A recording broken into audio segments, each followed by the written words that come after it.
الحمد لله نحمده ونستعينه ونستغفره ونستهديه ونؤمن به ونتوب إليه ونتوكل عليه ونعوذ بالله من شرور أنفسنا ومن سيئات أعمالنا من يهده الله فلا مضل له ومن يضلل فلا هادي له ونشهد أن لا إله إلا الله وحده لا شريك له ونشهد أن سيدنا ونبينا ومولانا محمدا عبده ورسوله صلى الله عليه وعلى آله وأصحابه وبارك وسلم تسليما كثيرا أما بعد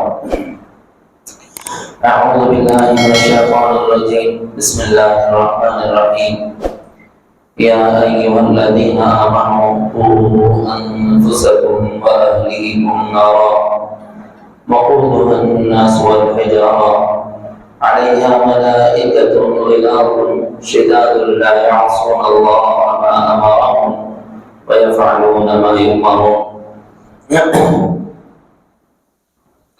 صدق الله العظيم. برادران اسلام، ہر ہفتہ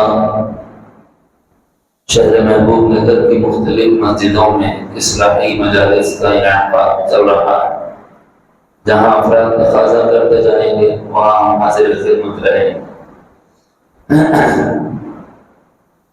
اس وقت کچھ اصلاحی عنوانات ذہن میں ہیں، تو میں نے قرآن مجید کی ایک آیت مبارکہ کا انتخاب کیا ہے جو آیت مبارکہ سورہ تحریم کی ہے، آیت نمبر 6 بڑے مزے کی ہے۔ اطمینان سے تفسیر کا مطالعہ کرنا، میں حوالہ دے چکا ہوں، کیونکہ ہمارا انداز جو ہوتا ہے وہ افہام و تفہیم کا ہوتا ہے، ایک ایک لفظ کو لے کر اس کی وضاحت کرنا ہوتا ہے۔ یکسانیت کے ساتھ جو ساتھی مطالعہ کرنا چاہتے ہیں ان کے لیے سورہ تحریم آیت نمبر 6 اس کے ضمنیات مطالعہ کریں۔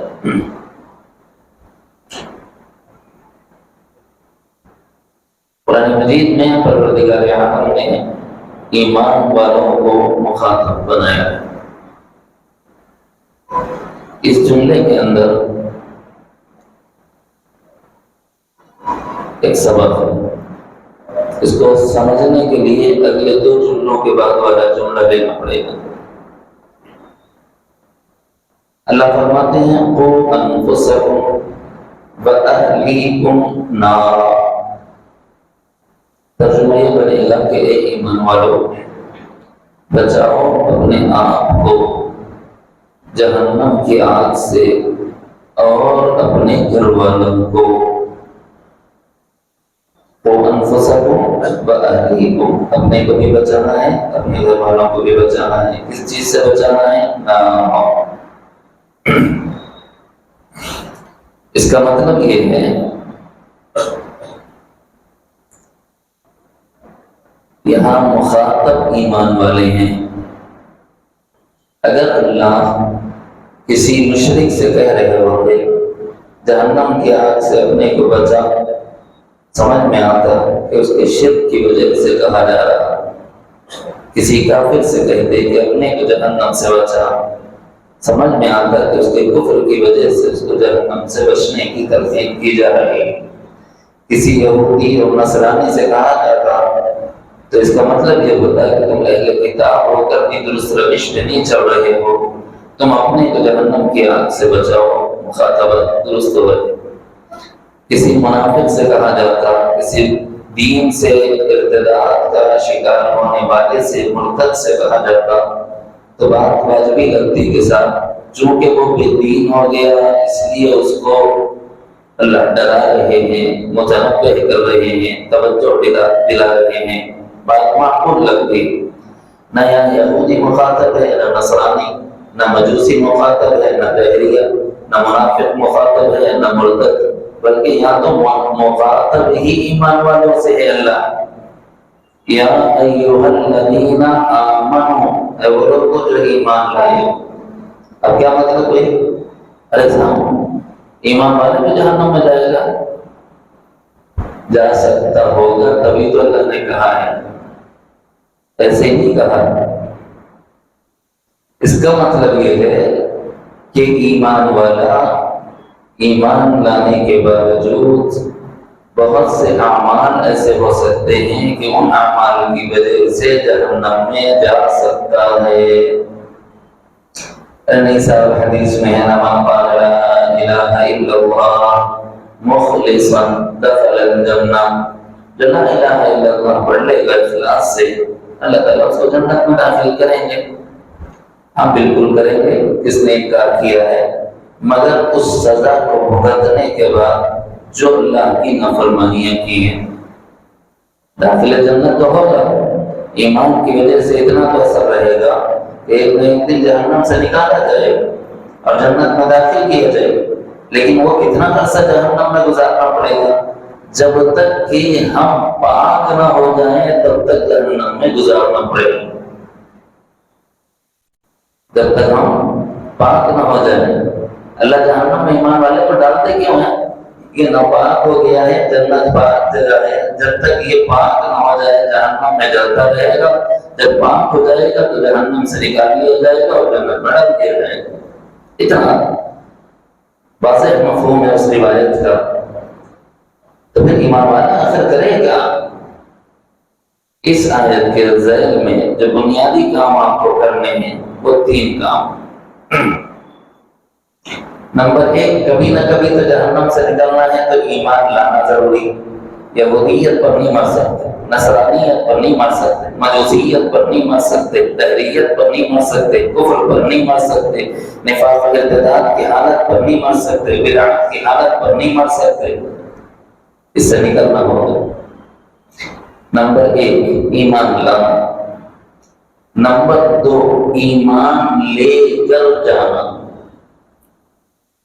ایمان لانا کمال نہیں ہے، ایمان لے کر جانا کمال ہے۔ کون سی صبح ہوگی ہمیں نہیں پتا کہ ہم ایمان والے ہیں، کہ ہمارا ایمان رسخ ہوگا۔ کون سی شام ہوگی نہیں پتا کہ ہمارا ایمان ہے بھی، کہ ہمارا ایمان رسخ ہو گیا۔ امام الانبیاء سید عالم جناب محمد رسول اللہ صلی اللہ علیہ وسلم نے خبر دی ہے کہ بہت سے لوگ ہوں گے صبح کریں گے تو رات کو سوئیں گے تو ایمان کی حالت میں ہوں گے، صبح کریں گے تو ایمان ان کا رخصت ہو چکا ہوگا۔ بہت سے لوگ ہوں گے صبح کریں گے تو ایمان کی حالت پر ہوں گے، لیکن شام ہوتے ہوتے ان کی زبانوں سے کوئی ایسا کلمہ، ان کے عملوں سے کوئی ایسا عمل صادر ہوگا جس کے نتیجے میں وہ ایمان سے نکل چکے ہوں گے۔ باعتبار نتیجہ ایمان تو لایا ہے، ایمان لے جانے کی پریکٹس نہیں کیا۔ یہ کام ہے مجھے اور آپ کو کرنے۔ صحابہ کے دور میں اتنی مشکل نہیں تھی ایمان لے جانا، تابعین کے دور میں اتنی مشکل نہیں تھی ایمان سلامت لے جانا، تابعین کے دور میں اتنی مشکل نہیں تھی ایمان سلامت لے جانا۔ آج مشکل ہے ایمان سلامت لے جانا۔ کیوں؟ اس وقت فتنے نہیں تھے، وہاں فتنہ اٹھتا تھا وہ سب کو بھی کر دیتے تھے۔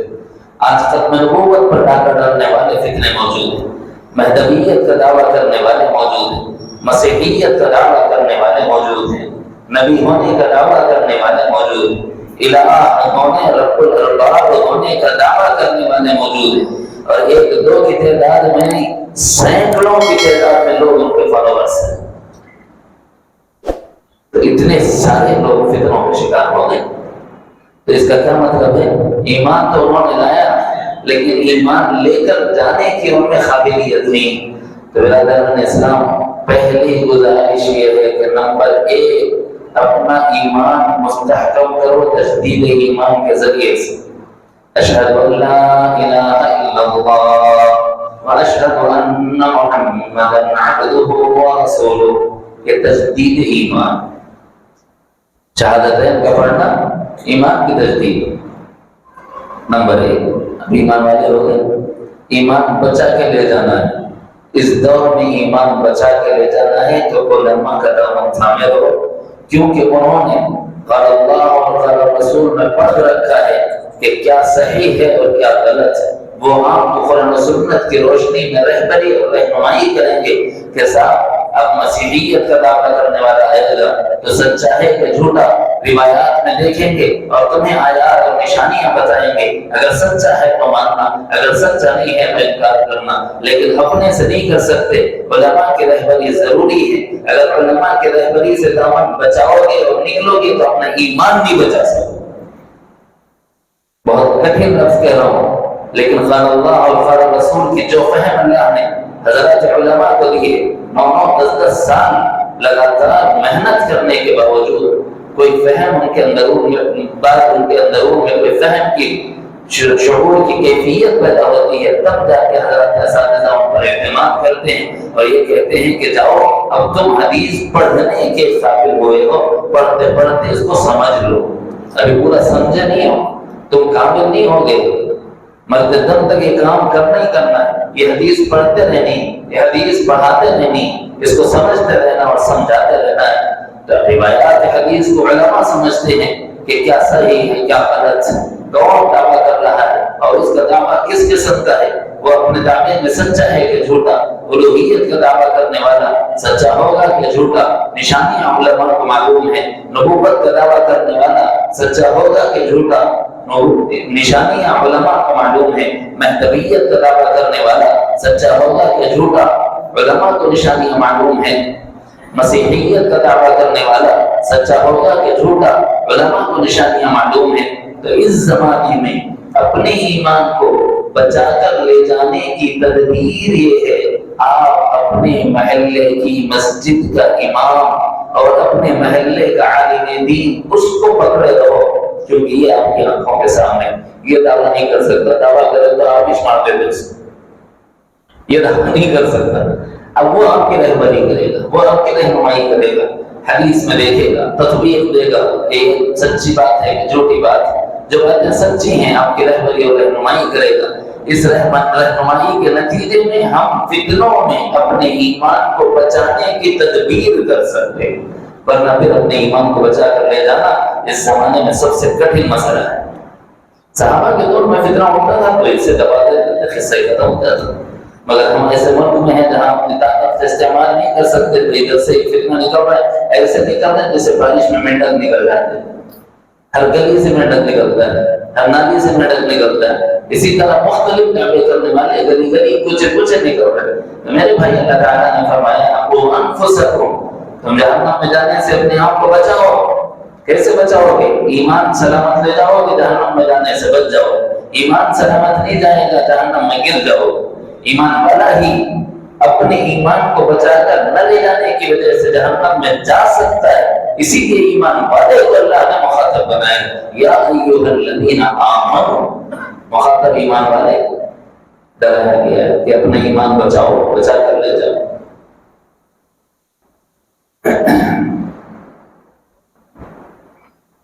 دوسرا کام، 3 کام اس میں کرنے کے ترتیبہ آپ یاد رکھ لینا. دوسرا کام جو بہت موٹے لفظوں میں اگر سمجھاؤں میں، اصطلاحات میں گئے ہوئے، جو کام اللہ نے کہا کرو. سمجھ آئے؟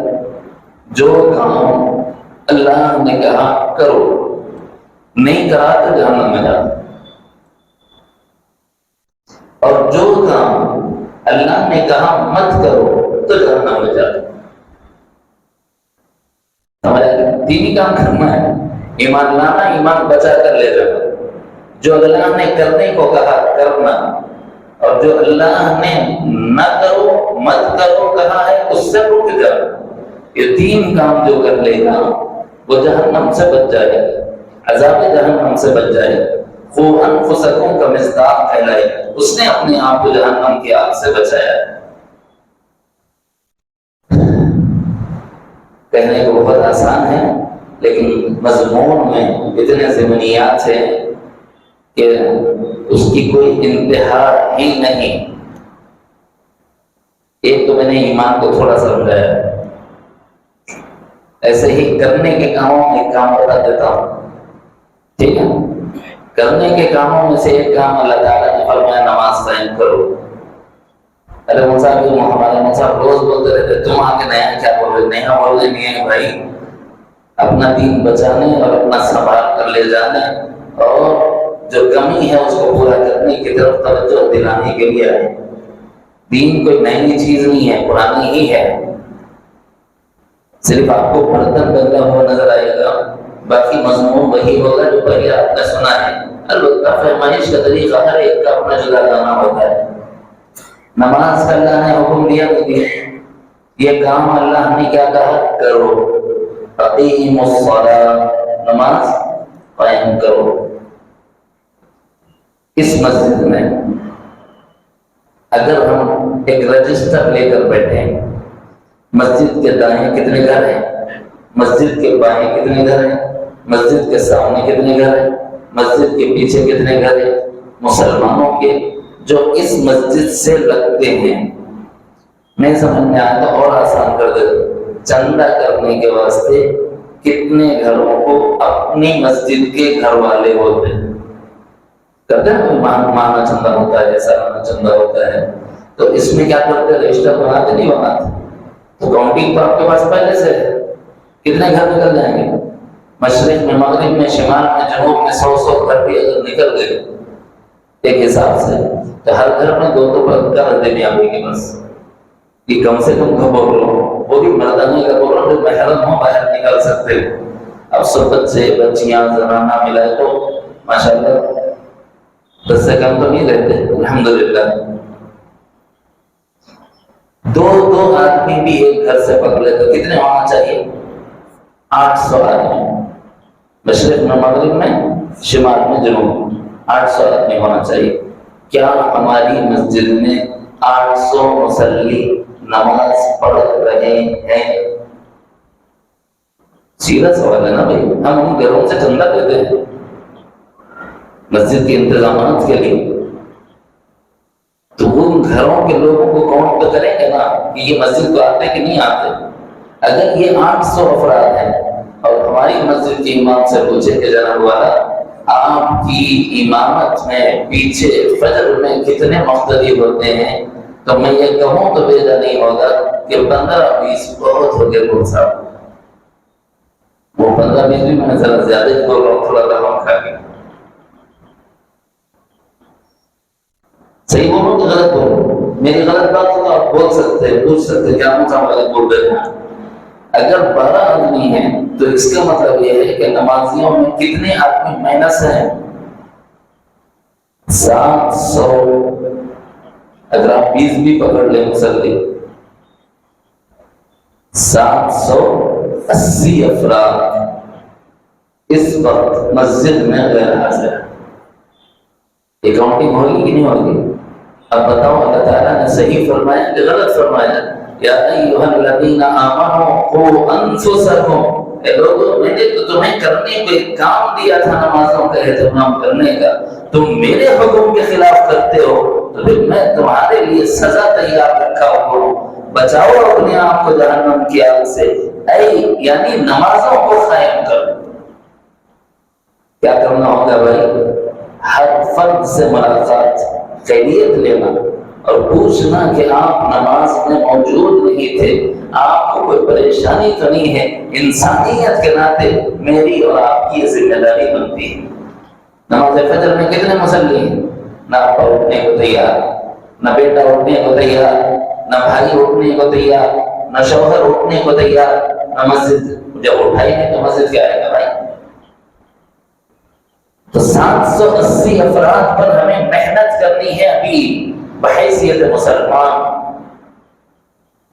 اور ہم ابھی غفلت میں پڑے ہیں، یہ سمجھتے ہیں کہ ہم مسلمان ہیں، لا الہ الا اللہ آپ نے پڑھا ہوا ہے، اللہ تعالیٰ جنت دے دیتے ہیں، بالکل دیتے ہیں، لیکن پاک کرنے کے بعد اور سوال یہ ہے کہ کیا ہم اس پاک کیے جانے والے عذاب کو برداشت کر سکتے ہیں؟ سمجھنے کا آسان طریقہ ہے، اس جہنم کا ایندھن کیا ہے جس کے بارے میں اللہ تعالیٰ نے فرمایا ہے وقودها الناس والحجارہ، جہنم کا ایندھن انسان ہے، جہنم کا ایندھن انسان ہے اور پتھر۔ اللہ ہماری حفاظت فرمائے۔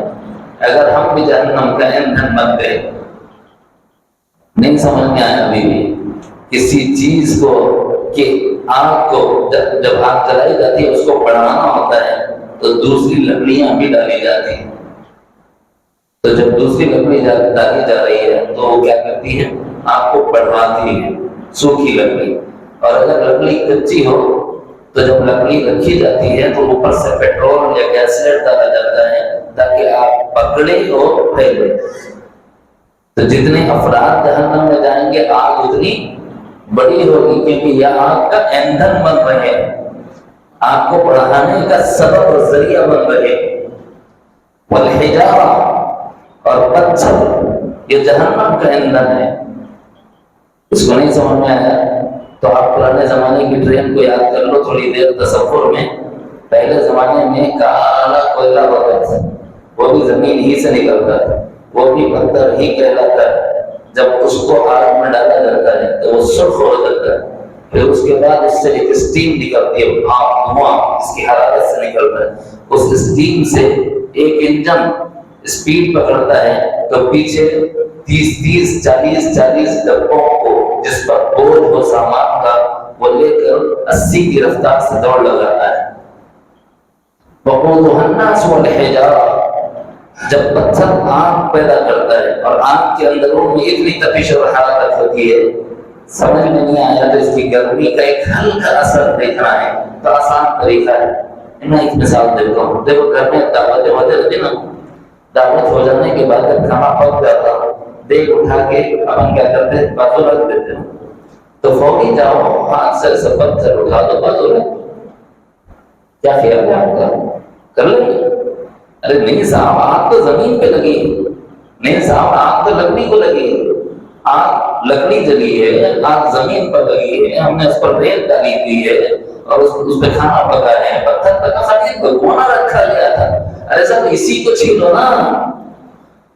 جب ہم اس کو نہیں چھین سکتے تو ذرا تصور کرو وہ جو برس سے آگ میں تپ رہا ہو اس پتھر پر ہمارے جسم کو ڈالا جائے گا تو ہمارے جسم کا حال کیا ہوگا؟ اس کی تپش کا حال کیا ہوگا؟ اس کی حرارت کا حال کیا ہوگا؟ اس کے جلانے کی قابلیت اور کیفیت کا حال کیا ہوگا؟ ہم تصور بھی نہیں کر سکتے. ہم اس عذاب کا تصور، دنیا کے اس پتھر کو اٹھانے کی ہمیں طاقت نہیں ہے، چاہے ہم کتنے ہی سورما ہوں لیکن ہم وہ پتھر نہیں چھین سکتے. تو پھر جہنم میں وہ جو پوری دنیا کے پتھروں کو اللہ نے اس کا ایندھن بنا کر ڈال دیا اور اس پر ہمیں بٹھایا جائے، کیا کم عذاب ہوگا؟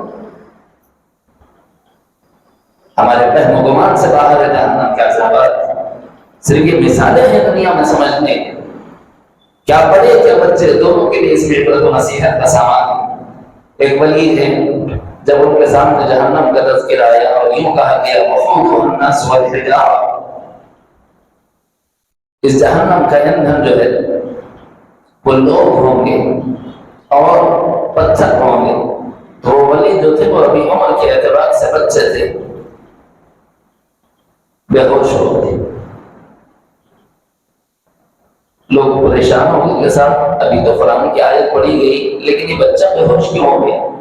اور ان کے چہرے پہ پانی مارا گیا، انہیں جگایا گیا، انہیں اٹھایا گیا. کیا ہوا بیٹے تمہیں سب خیر تو ہے؟ ابھی تو قرآن پڑھا جا رہا تھا لیکن تم اچانک کیا ہو گیا کہ تم بے ہوش ہو گئے؟ تو کہنے لگے میں نے اپنی امی کو دیکھا ہے، جب آگ چلانا ہوتا ہے تو بڑی لکڑیوں کو جب آگ نہیں لگتی تو میری ماں آگ لگانے کے لیے چھوٹی لکڑیوں کو استعمال کرتی ہے. تب مجھے خیال آیا جب جہنم کا ایندھن انسان ہوں گے اور ان کو آگ لگانا ہوگا تو کہیں اللہ ہم بچوں کا استعمال نہ کر لے چھوٹی لکڑیوں کی طرح جسے میری ماں استعمال کرتی ہے. یہ شعور دینا ہوگا اپنے بچوں کو، تب کہیں جا کر ان کی زندگی میں ایک دینی ابھار، دینی اٹھان، دین پر چلنے کا جذبہ اور حوصلہ وہ پیدا ہو سکتا ہے. ورنہ نہیں.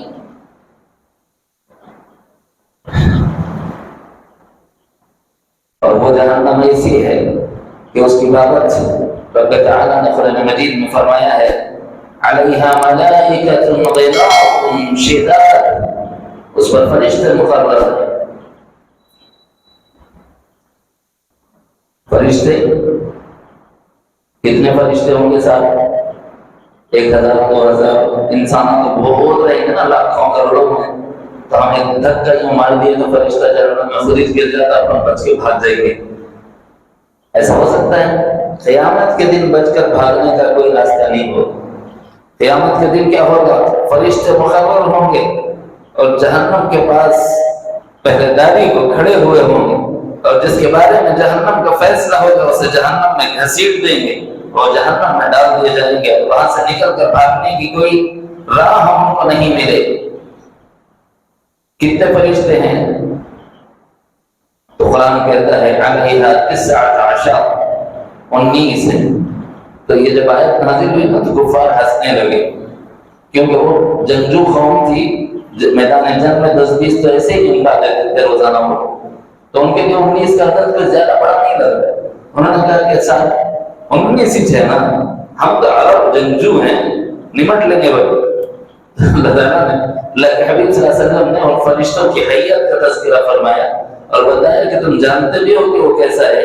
اگر وہ اپنے پر کا ایک کنارہ اٹھائے اور اس پر دنیا کو بٹھا دے تو پوری دنیا اس کے پر کے کنارے پر آ جائے گی۔ تم تو چھوڑو، پوری دنیا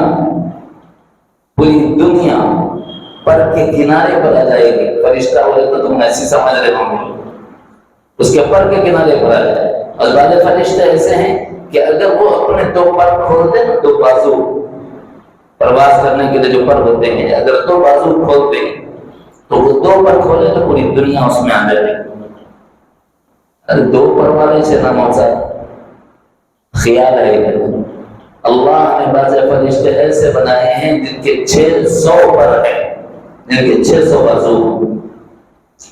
تو ایک فرشتہ ایسا جسے والا کہ ہم اس کا مقابلہ نہیں کر سکتے۔ ہم کیا پوری دنیا مل کے اس کا مقابلہ نہیں کر سکتے صاحب۔ کیفیت کے اعتبار سے ارے صاحب چھوٹے چھوٹے بچے ہیں، معاف کر دو بولے تو ہمارے دل میں رحم آ جاتا ہے کسی کے بارے میں۔ اگر کیا وہ بھی ایسا کریں گے؟ کوئی رو رہا ہو، کوئی چیخ رہا ہو، کوئی چلا رہا ہو تو فرشتے کہیں جان دو یار بہت رو رہا ہے تو معاف کر دو، ایسا ہوگا؟ غلاظ کے معنی یہ ہے کہ ان کے دل میں کوئی نرمی، کوئی محبت، کوئی محبت سرے سے گزر ہی نہیں سکتی، یعنی وہ جذبات سے عاری ہوتے ہیں محبت سے۔ یہ میں اپنے سے ترجمہ نہیں کر رہا ہوں، قرآن مجید میں دوسری جگہ اللہ تعالیٰ نے غلیظ کا ترجمہ جو کیا ہے وہ یہاں کر رہا ہوں۔ وَلَوْ كُنْتَ فَظًّا غَلِيظَ الْقَلْبِ لَانفَضُّوا مِنْ حَوْلِكَ، اے میرے محبوب صلی اللہ علیہ وسلم، اگر آپ تنگ دل ہوتے، ترش روح ہوتے، تند خو ہوتے تو یہ لوگ آپ کے اطراف میں نہیں بیٹھتے۔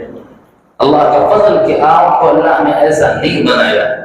تو غلیظ القلب اس کو کہتے ہیں جس دل میں کوئی نرمی نہ ہو، کوئی مؤدت نہ ہو، کوئی احترام نہ ہو، کوئی کسی قسم کی ہمدردی نہ ہو، وہ جذبات سے عاری دل ہو، انتہائی سخت دل۔ جب ان کو پکارا جائے گا، یہ کہا جائے گا یا مالک لیقضی علینا ربک قال انکم ماکثون، اپنے رب سے ذرا فریاد تو کر کے ہمارے عذاب ہلکا کر دے۔ مالک داروغہ جہنم کو کہتے ہیں، وہ کہتا ہے چپ رہو، خاموش رہو، تمہاری فریاد نہیں سنی جائے، تمہاری بات آگے نہیں پہنچائی جائے۔ اتنی بے رحمی، اتنی بے مروتی، وہ اس لیے ہے کہ یہ اللہ نے اس کو ایسا بنایا ہے۔ اسی لیے اس کے بارے میں اللہ نے فرمایا علیہا ملائکۃ غلاظ، ایسا فرشتہ کہ جس میں کسی بھی قسم کی ہمدردی اور رحم اور مودت اور مونست یہ جذبات ہی نہیں، شداد، ایسا طاقتور کہ کوئی بھی اس کا مقابلہ نہیں کر سکتا۔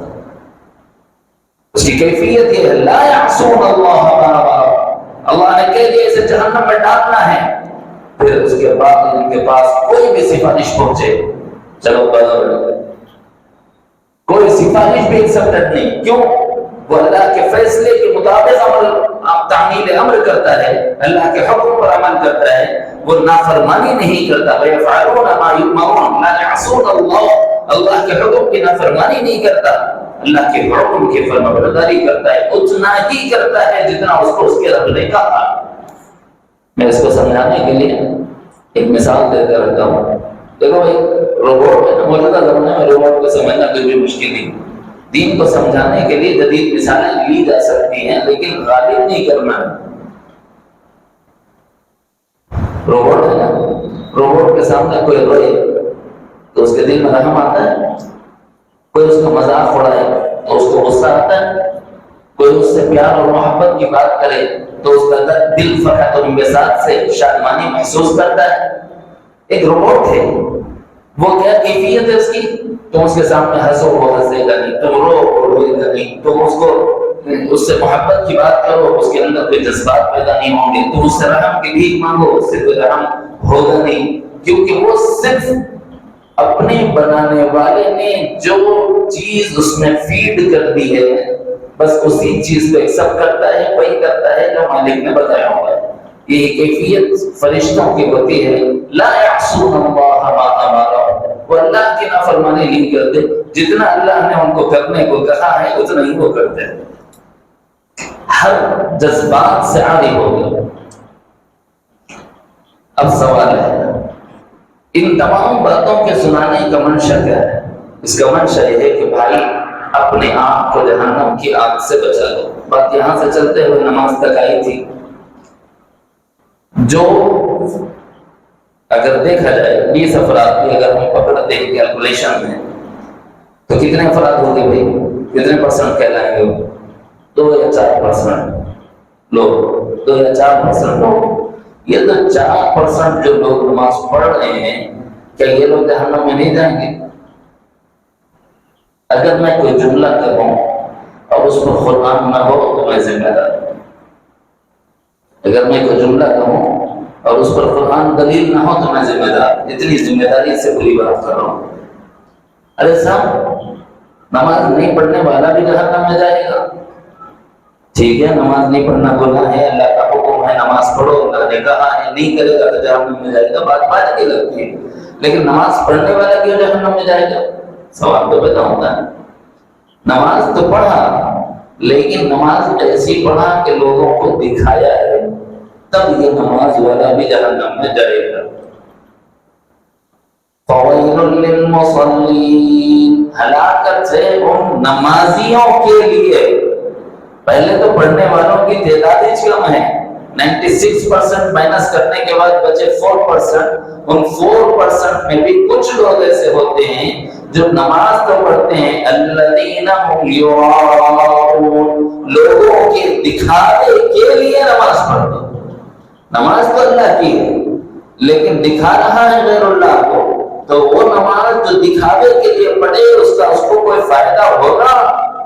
قیامت کے دن امام الانبیاء سید اعظم جناب محمد رسول اللہ صلی اللہ علیہ وسلم فرمائیں گے کہ فرماتے ہیں کہ اللہ فرمائیں گے کہ وہ بندہ جو لوگوں کو دکھانے کے لیے کوئی نیک کام کرے، اللہ کہیں گے کہ جس کو دکھانے کے لیے کیا تھا اجب جا کے اس سے لے لے، میرے پاس ایسے شخص کے لیے کچھ نہیں۔ ایک حصہ ریا کی وجہ سے باہر ہو گیا، جہنمی بن گیا۔ ایک دوسرا حصہ نمازیوں ہی میں، پڑھنے والوں میں، نماز کے پڑھنے والوں میں ایک حصہ وہ ہے جو ٹھہرے ہوئے تو ہیں اللہ اکبر کہہ کے نماز میں، جس مسجد میں ہے دماغ اور دل مسجد میں موجود نہیں، کیا یہ نہیں جائے گا کھڈے میں عذاب کے؟ بھائی ہم کھائے کے نمازی ہیں کہ ابھی تک ہماری نماز کی بھی اصلاح نہیں ہوئی، اب تک تو ہم نماز نہیں پڑھتے، یوں تو کر کے پڑھنے لگے تو لوگوں کے دکھاوے کے لیے پڑھتے، بڑی مشکل سے مسجد آ گئے، لوگوں کو دکھاوے کے لیے تو نہیں پڑھ رہا، لیکن وہ ایسی نماز ہے کہ ہم نماز میں تو کھڑے ہیں لیکن رب کے سامنے ہی نہیں۔ دل و دماغ سارا تجارت میں، ملازمت میں، بیوی بچوں میں، دواخانوں میں، روزمرہ کے امور میں، اسی میں ہم الجھے ہوئے ہیں، اور ہماری نماز پوری غائبانہ، دماغ حاضر نہیں اور غائب دماغ سے ہم اللہ کے سامنے کھڑے ہوئے ہیں۔ ایسی نماز کا فائدہ کیا؟ وہ اللہ تو وہ ہے کہ اپنے بندے کی چھوٹی سی طلب کو سن لیتا ہے۔ یہ قصہ سنا تھا، سیدنا موسیٰ علیہ السلام نے ایک مرتبہ سفر کا ارادہ فرمایا، کوہ طور پر جانے کا تھا، گھر سے نکل پڑے تو راستے میں ایک آدمی کو دیکھا، وہ بے قراری کے عالم میں پکار رہا ہے، اللہ اللہ اللہ، اللہ میری یہ دعا، میری یہ دعا، میری یہ دعا۔ کوئی بھی روتے ہوئے دعا کرا تو لگتا نا کہ بھئی بڑا تڑپ کے مانگ رہا ہے، میرے پاس آپ میں تو کام کر دیتا اس کا، یہ معاملہ حضرت موسیٰ علیہ السلام کے ساتھ ہو گیا. بال بکھرے ہوئے ہیں، ماننے والا بڑا گندا بال، پھٹا پرانا لباس، چرواہا ہے، جنگلوں کے بیابان میں ہے، کوئی نہیں ہے، اور تکلیف کی شدت میں اللہ کو پکار رہا ہے. تو حضرت موسیٰ علیہ السلام نے یوں فرمایا اللہ تعالیٰ سے، اے اللہ اگر اس کی حاجت کو پورا کرنے کی مجھ میں طاقت ہوتی نا تو میں تو دے ہی دیتا تھا. عالم ناس کی باتیں ہیں، اور وہ تو تھے ہی میں جلیل القدر پیغمبر جنہوں نے اللہ سے تکلم فرمایا. اللہ میرے ہاتھ میں ہوتا نا تو میں تو دے ہی دیتا ہوں. تو اللہ تعالیٰ نے فرمایا کہ موسیٰ تم جتنا اس پر مہربانی کرتے ہو تمہارا رب اس سے زیادہ اس پر مہربان. اللہ پھر اس کی دعا کیوں قبول نہیں ہوتی، اس کی فریاد رسی کیوں نہیں ہوتی، اس کی آہوازاریاں رائے گاہ کیوں جا رہی؟ تو پروردگار عالم نے فرمایا کہ موسیٰ وہ مانگ مجھ سے رہا ہے، دماغ اور دل اس کا بکریوں میں اٹکا ہوا ہے. میری بکری بات تو نہیں گئی، جو غائب دماغی کے ساتھ سوال تو مجھ سے کر رہا ہے، اس کی حالت ایسی ہے کہ اس کی میں فریاد رسی کرنا چاہتا ہوں، میں اس کی دعاؤں کو پورا کرنا چاہتا ہوں، لیکن کیا کروں کہ وہ دل سے حاضر ہی نہیں. اب مجھے بتاؤ، ہمارا رب تو ہماری نمازوں کو قبول کرنا چاہتا ہے، لیکن کیا ہم نماز میں اس رب کے حضور میں حاضر بھی ہیں کہ ہماری وہ نمازیں عند اللہ قابل قبول ہوں؟ اصلاح کی ضرورت ہے اس پہلو میں.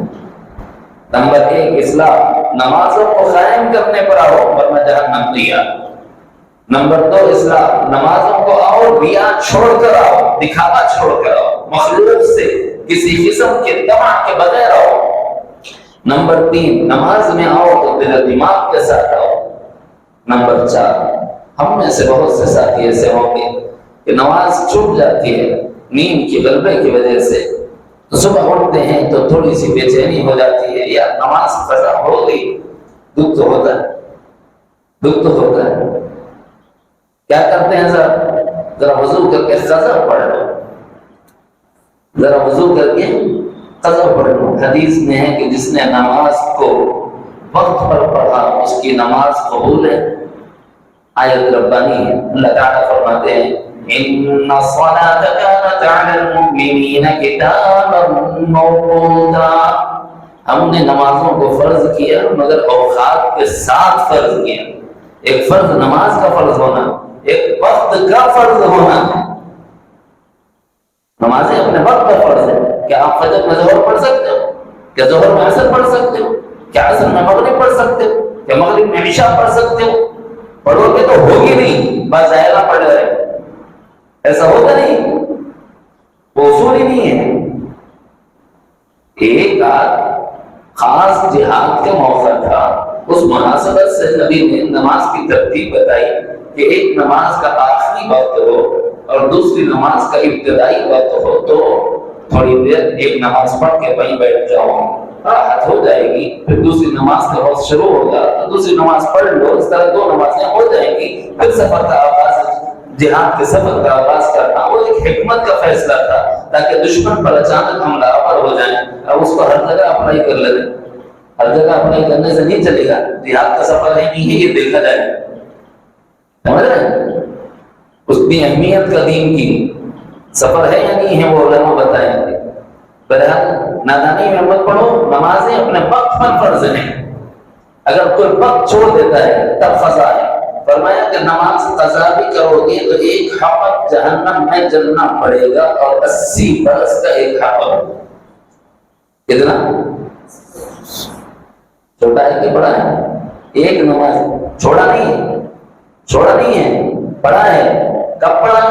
وقت گزار کر پڑھا ہے.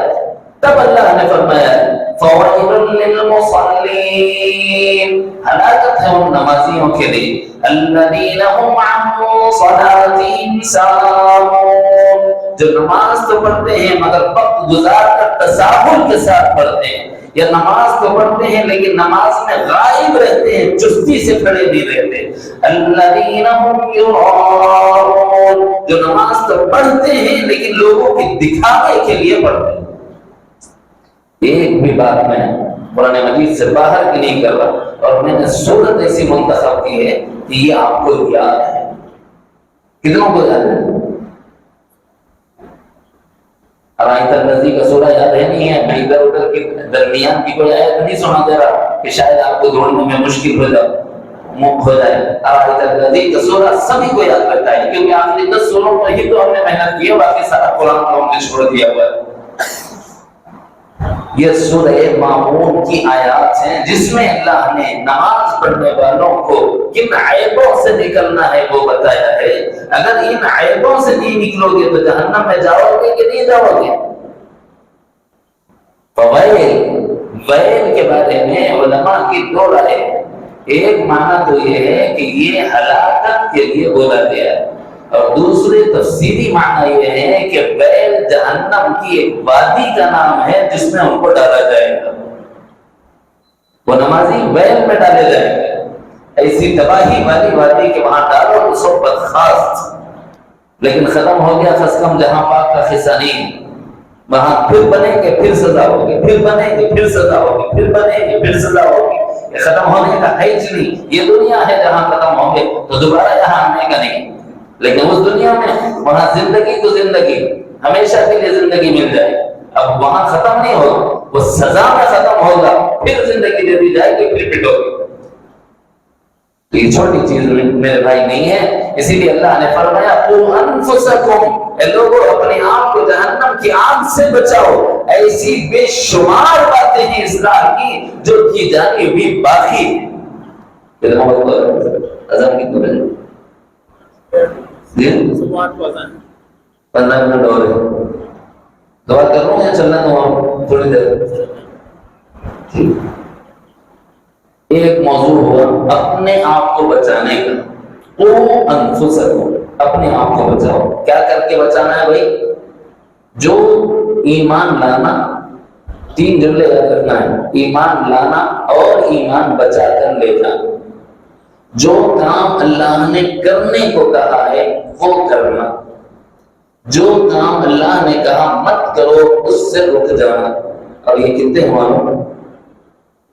الزواجر کتاب کا نام ہے، 1000 سے زیادہ اس کے اندر ہے۔ وہ جس کو گناہ کہا جاتا ہے، وہ جس پر اللہ نے اپنی ناراضگی ظاہر فرمائی، وہ جس پر اللہ نے جہنم کی وعید سنائی، وہ جس پر اللہ کے رسول صلی اللہ علیہ وسلم نے ڈرایا ہے کہ یہ عمل وہ ہے جس سے اللہ ناراض ہوتے ہیں، اللہ کے رسول ناراض ہوتے ہیں، اس کے عذابات کی وعیدیں اس پر سنائی گئی ہیں۔ ویسے کتنے ہیں؟ 1000 سے زیادہ۔ الحمدللہ ہم لوگوں نے تھوڑی کوشش کی ہے، الکوثر میں 4 شعبے کے دن مجلس ہوتی ہے نا، اس میں تھوڑے تھوڑے سنا رہے ہیں سمجھانے کے واسطے کیسا ہوتے ہیں وہ کہ جس کی کرنے کی وجہ سے جہنم واجب ہو جاتی ہے، اور وہ گناہ کبیرہ ہے، اس سے اللہ ناراض ہوتے ہیں۔ الکوثر کی 4 شعبے کے دن مجلس ہوتی ہے، کوشش کریں اس میں رہیں تو انشاءاللہ تھوڑی تھوڑی معلومات جمع ہو جائے گی۔ جہاں تک معلوم ہو گیا اس کے بعد بچنا آسان ہوگا، اور معلوم کر کے آدمی بچے گا تو اللہ تعالیٰ نہیں معلوم چیزوں میں اگر ہم سے غلطی ہوئی تو امید ہے درگزر فرمائیں گے۔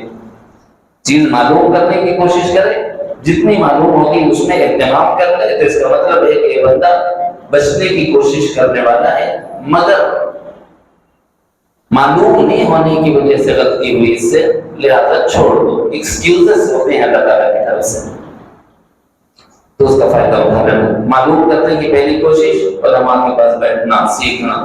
1000 گناہ الزواجر، کتاب الکبائر امام شمس الدین محمد الزاہدی رحمۃ اللہ علیہ کی 70 گناہ، بڑے بڑے گناہ جس کی وجہ سے عقاب اور عقاب وارد ہوا ہے۔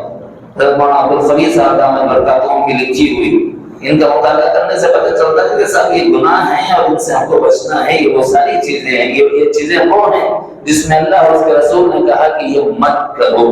اب آپ پوچھیں گے کہ کہاں لکھا ہوا ہے ہم مت کرو، بولے سے تو صاحب بتا دیے۔ اللہ نے ایک آیت میں اشارہ دے دیا، وَذَرُوا ظَاهِرَ الْإِثْمِ وَبَاطِنَهُ، تم ظاہری گناہ بھی چھوڑ دو اور تم باطنی گناہ بھی چھوڑ دو۔ اب یہ ظاہری گناہ کیا ہے، یہ باطنی گناہ کیا ہے، اس کی کیفیتیں کیا ہیں، اس پر اللہ تعالیٰ کس وجہ سے ناراض ہوتے ہیں، یہ تمام چیزیں لکھی ہوئی ہیں۔ تو اس بات کی کوشش کرنا چاہیے۔ مختصر لفظ ایک ہے، وہ یہ کہ جن چیزوں سے اللہ نے کہا مت کرو، رک جانا، جہنم سے اپنے کو بچانا ہے۔ اس زمانے میں دو ضروری چیزیں اس وقت بتا کر اپنی بات ختم کرتا ہوں۔ ایک ضروری چیز ہے، اپنی جان کو بھی بچانا ہے، اپنی اولاد کو بھی، اپنے ماتحتوں کو بھی جہنم کی آگ سے بچانا۔ یہ مجھ پر بھی لازم ہے اور آپ پر بھی لازم ہے۔ کیسے بچائیں گے بھائی؟ اولاد کو جہنم کی آگ سے، ان کو نیک بنا کر، ان کو دیندار بنا کر، ان کو کتاب و سنت کی تعلیم دے کر، یہ ہو سکتا ہے کہ ان کو علم دے دیا جائے۔ انما یخشی اللہ من عبادہ العلماء، اللہ سے وہی ڈرتے ہیں جو اللہ کے بارے میں جانتے ہیں۔ اگر ہمارا بچہ دین کا علم جان لے گا تو وہ اللہ کے بارے میں جان کر اللہ کی ناراضگی والے اعمال سے خود بھی بچے گا۔ یعنی آپ کی یہ کاوش کہ اس کو دیندار بنائیں، تو پھر اس کے نتیجے میں اپنی اولاد کو جہنم کی آگ سے بچانے کے زمرے میں داخل ہوتے ہیں۔ ثانی، دوسرے کام جو کرنے کے اور بہت سے ہیں، اولاد کے حقوق میں سے ہے۔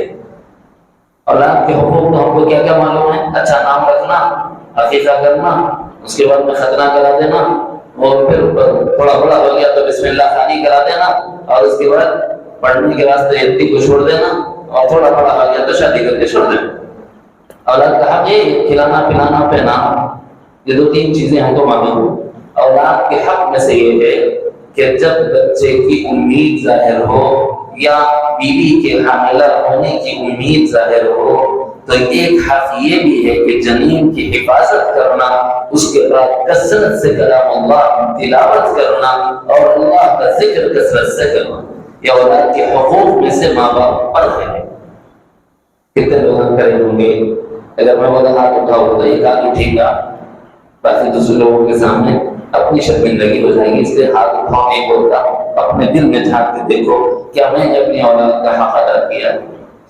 جب ہماری بیوی حمل سے تھی تو وہ کثرت سے اللہ کے کلام کی تلاوت کر رہی تھی، جب وہ اللہ کا ذکر کر رہی تھی، اگر وہ کسی مزدوری اور معذوری اور بیماری یا طبیعت کی نباہت کی وجہ سے نہیں کر سکی تو شوہر بازو بیٹھ کر قرآن مجید کی تلاوت کرا ہو، بیوی نے سنا ہو، اللہ کا ذکر کرا ہو، بیوی نے سنا ہو، کیا ایسا کیا ہے؟ اگر نہیں کیا ہے تو یہ حق تلفی ہے، بچے کی حق تلفی۔ اگر کرتے تو کیا ہوتا؟ ایک ولی کا قصہ سناتا ہوں۔ کہتے ہیں کہ جب امید ظاہر ہوئی، ماں نے قرآن مجید کی تلاوت شروع کر دی، کثرت سے تلاوت کرنے لگی، یہاں تک کہ جو وقت تلاوت سے فارغ ملتا اس میں بھی اللہ کا ذکر کثرت سے کرتی، یہاں تک کہ ولادت ہوئی۔ ولادت ہونے کے بعد انہوں نے اہتمام کیا اس بات کا کہ میرا بچہ دودھ پیے تو کبھی بے وضو نہ رہے، یعنی ہمیشہ باوضو اپنے بچے کو دودھ پلائے۔ نتیجہ کیا ہوا؟ آگے چل کر یہ ایسے اللہ کے ولی بنے جن کے ہاتھ پر 7 لاکھ اہل کفر نے کلمہ پڑھا ہے۔ ایسے اللہ کے ولی بنے ہیں کہ 70 لاکھ لوگوں نے اپنی گناہوں والی زندگی سے توبہ کی ہے ان کے ہاتھ۔ یہ ایسے کیسے بن گئے؟ ماں باپ نے یہ حق ادا کیا کہ جب وہ پیٹ میں تھے تو اس کی حفاظت کی اور قرآن کی تلاوت کی اور اللہ کا ذکر کیا، تو دنیا میں آئے تو وہ ایسے پارسا آئے، ایسی پاکیزہ زندگی لے کر آئے کہ اس کو اسوہ اور نمونہ بنا کر لاکھوں لوگوں نے دامن اسلام میں داخلہ لیا اور لاکھوں لوگوں نے توبہ کی۔ اثرات ہو گئے نا؟ اچھا مجھے معاف کرنا اگر کڑوی بات بولنے لگا۔ آج کے زمانے کی امید زدہ یا امید افزا خواتین جن سے امید ظاہر ہو گئی ہے، جو حمل سے ہیں، جو پریگننسی کی حالت میں کیا کر رہی ہیں؟ قرآن کی تلاوت، اللہ کا ذکر، نبی پر درود، استغفار کا اہتمام۔ مجھے معاف کرنا ٹی وی کھولا ہوا ہے اور سیریل چل رہا ہے، ناچنے والا برہنہ لباس، ان کا لباس ہی نہیں، اگر ہے بھی تو اس قدر چھوٹا ہے کہ اس کو لباس کہنا لباس کی توہین ہے۔ لباس تو سب مستور کرنے والی شے کو کہا جاتا ہے، اس کو لباس ہی نہیں کہتے جو اعضاء بدن کو ظاہر کر دے۔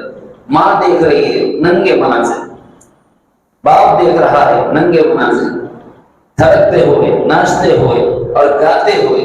گانے میں کون سے الفاظ جس میں ہو سکتا ہے کہ شرکی الفاظ آ گئے ہوں، جس میں یہ کہا جا رہا ہو کہ ایک بندی کو اللہ کے مقام پر بٹھایا جا رہا ہو، یہ ہو سکتا ہے کہ ایک بندے کو اللہ کے مقام پر درجہ دیا جا رہا ہو۔ ایسے گانے کے الفاظ موجود ہیں نہیں ہیں، وہ سنے جا رہے ہیں۔ اور پھر اوپر سے تحفہ اور تماشا، اگر وہ نہیں آ رہا تو اپنے خریب سے خریب تک کر کے موبائلوں میں دیکھ رہے کہ نہیں دیکھ رہے، ٹی وی سیریلز دیکھنا، ننگے مناظر دیکھنا، گانے سننا، ایسے مناظر دیکھ رہے جس میں چل کر کے ماں باپ دونوں کو دھتکار کر دو آوارہ لونڈے لونڈیاں بھاگ جاتی ہیں گھروں کو چھوڑ کر۔ یہ مناظر کی عکاسی ہو رہی ہے اور وہ دیکھی جا رہی ہے، تو اس کے جو اثرات ذہن مادر سے منتقل ہو کر اولاد میں آ رہے ہیں، تب یہ اولاد جب دنیا میں آئے گی تو یہ جنید بغدادی ہوگی، یہ جب دنیا میں آئے گی تو صلاح الدین ایوبی ہوگی، یہ جب دنیا میں آئے گی تو بايزيد بسطامي ہوگی۔ جب ننگے مناظر دیکھے ہیں تو اولاد بھی ایسی ہی بے حیائی والے کاموں میں لگے گی۔ اب یہ آخر میں جب جوان ہوگی انہیں ماں باپ کو معاف کرے گی، انہیں گھروں سے نکالے گی اور آوارہ بچیوں کے ساتھ نوجوان بھاگ جائیں گے، اور آوارہ بچوں کے ساتھ نوجوان بچیاں بھاگ جائیں گی۔ اگر یہ ہو رہا ہے تو اس کا قصور ان کا کم ہے، ہمارا زیادہ ہے کہ ہم نے اپنی اولاد کا حق نہیں دیا۔ تو اس زمانے میں ابھی بھی موقع ہے سمجھنے، اللہ تعالیٰ نے راستہ نہیں بند کیا۔ اسی سورہ تحریم کی آخری آیات میں اللہ تعالیٰ نے فرمایا کہ توبۃ نصوح کے ذریعے سے اللہ کی طرف رجوع کر۔ اگر ہم سے یہ کوتاہیاں اور غلطیاں ہو رہی ہیں، توبہ اللہ کر لو، اللہ کی طرف رجوع کر لو اور آ جاؤ اللہ کی بارگاہ میں اور اپنی زمین کو جھکا کر اس کو منا لو۔ ساتھ میں موجودہ دور میں کرنے کا جو کام ہے تو اس وقت نوجوان جو بچے نوجوان ہو رہے 13 سال کے بعد سے لے کر اپنے بچوں کا جائزہ لینا، کہیں یہ لوگ اپنے اوقات ادھر ادھر تو نہیں لگا رہے کہ سٹے وٹے میں اپنے پیسے کما رہے ہیں۔ ہمارے نبی کی بدایتیں ہیں، اور ہماری اولاد انٹرنیٹ والے موبائل تو اپنے پاس نہیں رکھ رہی۔ ذرا دیکھو، اگر ہم نے اپنی اولاد کو نیٹ والا فون دلایا تو اس زمانے کے سب سے بدترین نشوں میں سے ایک نشہ ہے، اور اپنے پیروں پر کلاڑی مارنا ہے، اپنی اولاد کو انٹرنیٹ والا فون دلانا، یوں کہنا ہے کہ بیٹے یہ تباہی کا گڑھا ہے، آئیے میں آپ کو جانے کا راستہ بتاتا ہوں۔ جس نے انٹرنیٹ کا موبائل دلایا نوجوان بچوں اور بچیوں کو، وہ سمجھ لے کہ وہ اپنے ہاتھ سے اپنی اولاد کو پرائی کر رہا ہے۔ نہیں کر کے دیکھ لو، ہم تو دیکھے ہوئے ہیں ہزاروں گھر، اجڑے ہوئے ہزاروں گھر دیکھے ہوئے، اس لیے تمنا کرتے ہیں کہ کوئی گھر اجڑے نہیں، ابھی متنبع کیا جا رہا ہے۔ کوشش کیجیے کہ ان کی پوری نگرانی ہو۔ انٹرنیٹ والا فون نوجوان بچوں اور بچیوں کے ہاتھ میں نہ ہونا چاہیے۔ اگر آیا بھی تو اس کی نگرانی ہو کسی خاص حکمت اور مصلحت کے تحت، جیسے اسکول کا ہوم ورک اس پر آتا ہو وغیرہ وغیرہ، تو اس کی نگرانی ہونی چاہیے کہ یہ میسیجز کہاں جا رہے ہیں، کہاں سے میسیجز آ رہے ہیں، کہیں ناجائز تعلقات تو استوار نہیں ہو رہے، ان نگرانیوں کے ساتھ ہو۔ چیل کی نگاہ رکھو، سونے کا لقمہ کھلاؤ، لیکن نگاہ چیل کے رکھنا چاہیے۔ جب تک یہ نہیں کریں گے اولاد کی تربیت درست نہیں ہوگی اور اسلامی تربیت نہیں ہوگی۔ یہ دو تین باتیں اس لیے بتائی کیونکہ اللہ قرآن میں فرماتے ہیں وَأَهْلِيكُمْ نَارًا قُوا أَنفُسَكُمْ وَأَهْلِيكُمْ نَارًا۔ یہ ہماری اولاد نیٹ کے ذریعے بے حیائی کے کاموں کو دیکھتی ہے اور بے حیائی والے اعمال کا ارتکاب کر کے جہنم میں جانے کا سامان کرتی ہے، تو میری اولاد کی ذمہ داری ہے اسے پکڑنا اور جہنم سے بڑے کھینچنا۔ یہ اللہ حکم دے رہے ہیں، اس حکم کی پابندی کا احترام کریں۔ خود نماز کو آئیں، مرد بچے ہیں تو ساتھ نماز کو بچوں کو لانے کی کوشش کریں، خود جاگ گئے ہیں تو بیوی کو جگانے کی کوشش کریں۔ سب سے آسان راستہ بتاؤں اللہ کی رضا کا۔ اگر ہم فجر میں جلدی اٹھ گئے تو بیوی سے کہنا کہ اٹھ جائے نماز کے لیے، اور بیوی اگر جلدی اٹھ جائے تو اس کو رات میں کہہ کے سونا کہ مجھے جگا تو صبح فجر میں۔ جو بندہ اور جو بندی جلدی اٹھ کر اپنے پارٹنر کو اٹھاتا ہے وہ اللہ کے نزدیک اس دن سب سے زیادہ پسندیدہ اور محبوب ہو جاتا ہے۔ فجر کی نماز اللہ کا حکم پورا کرنا ہے، بس اس نیت سے ایک دوسرے کو اٹھاؤ۔ اگر اتنا کر لو گے اس دن اللہ کے پاس تم سے زیادہ محبوب اور کوئی نہیں۔ محبت کے جو سب سے اعلیٰ مراتب ہو سکتے ہیں وہ لینا ہو فجر کی نماز میں، میاں بیوی کو اٹھائے محبت سے، اور بیوی شوہر کو اٹھائے محبت سے اور اللہ کا حکم ہم دونوں مل کے پورا کریں. پھر دیکھو نمازیں جب اوقات پر ہونے لگے وقت میں برکت ہو رہے گی. نمازیں جب پوری ہونے لگی اللہ تعالیٰ کی جانب سے عنایتیں ہونے لگی. حکم پورا کرو گے جہنم سے اپنے کو بچاؤ گے. اپنی اولاد کو حکم پورا کرنے کی عادت ڈالو گے وہ بھی جہنم سے بچے گی. اور برائی کی طرف جانے والے راستوں کو ان کے بند کرو گے تو اللہ تعالیٰ ان کو جہنم کی آگ میں جانے سے بچانے کا سامان کرنے والا ہمیں قرار دیں گے. اللہ مجھے اور آپ کو علم نافع فہم سلیم اور عمل مقبول عطا فرمائے. اللهم لك الحمد كله ولك الشكر كله. اللهم لا نحصي ثناء عليك انت كما اثنيت على نفسك. اللهم صل على محمد وعلى ال محمد وبارك وسلم. اللهم ربنا آتنا في الدنيا حسنه وفي الآخرة حسنة وقنا عذاب النار. اے اللہ ہم سب کے گناہوں کو معاف فرما دیجیے، خطاؤں کو بدل فرما دیجیے، سیئات و حسنات سے مبدل فرما دیجیے. اے اللہ آدم سے لے کے اب تک جتنے ایمان والے گزر گئے ہیں سب کی مغفرت فرما دیجیے. اے اللہ ہمارے ددیالی ننیالی سسرالی رشتہ دار جو ایمان کی حالت میں گزر گئے ہیں ان کی مغفرت فرما دیجیے، ان کے درجات کو بلند فرمائیے، تحت نظر قبروں کو وسیع فرمائیے، اس میں جنت کا فراش بچھا دیجیے. اے اللہ ہمارے بیماروں کو شفا دے دیجیے، والدین کو صحت دے دیجیے، بھائی بہنوں کو شفا دے دیجیے، بیوی بچوں کو صحت دے دیجیے. اے اللہ رشتہ داروں میں جو بیمار ہیں سب کو شفا عطا فرمائیے، حاضرین میں جو بیمار ہیں سب کو شفا عطا فرمائیے، حاضرین کے متعلقین جو بیمار ہیں سب کو شفا عطا فرمائیے، جو مسعود ہیں ان کے صحت کو جوڑ دیجیے، جو آسیب زدہ ہیں ان کے آسیب کو دور فرما دیجیے، جو نظر بد کا شکار ہیں ان کے نظر بد کو ظاہر فرما دیجیے. اے اللہ انسانیت کے ناطے آپ سے شفا کی بھی مانگتے ہیں. جس مذہب کا جو کوئی جہاں کہیں بیمار ہو اے اللہ ہر بیمار کو شفا نصیب فرما دیجیے. مقروضوں کے قرضوں کی ادائیگی کی صورت پیدا فرمائیے، بے روزگاروں کو پاکیزہ قوم کے لیے حلال روزیاں میسر فرمائیے. اے اللہ جو پریشان ہیں ان کی پریشانیوں کو دور فرما دیجیے، جو مصیبت زدہ ہیں عافیت عطا فرمائیے، جن کے کاموں میں رکاوٹیں ہیں اپنے کرم سے دور فرمائیے، جو بچے اور بچیاں بے نکاح ہیں مناسب جگہ ان کے رشتوں کا انتظام فرما دیجیے، جو جوڑے بے اولاد ہیں انہیں نیک صالح اولاد نصیب فرمائیے. اے اللہ اس وقت امت مسلمہ بہت پریشان ہے، ذلیل اور رسوا ہے.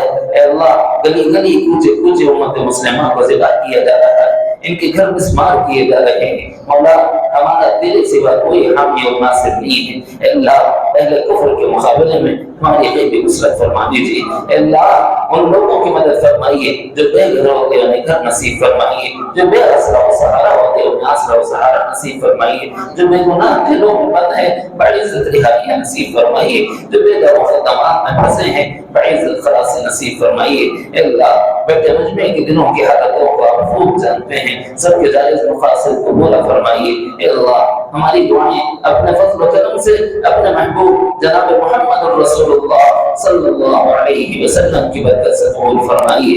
وصلی وسلم وبارک علی حبیبک سید المرسلین والحمد للہ.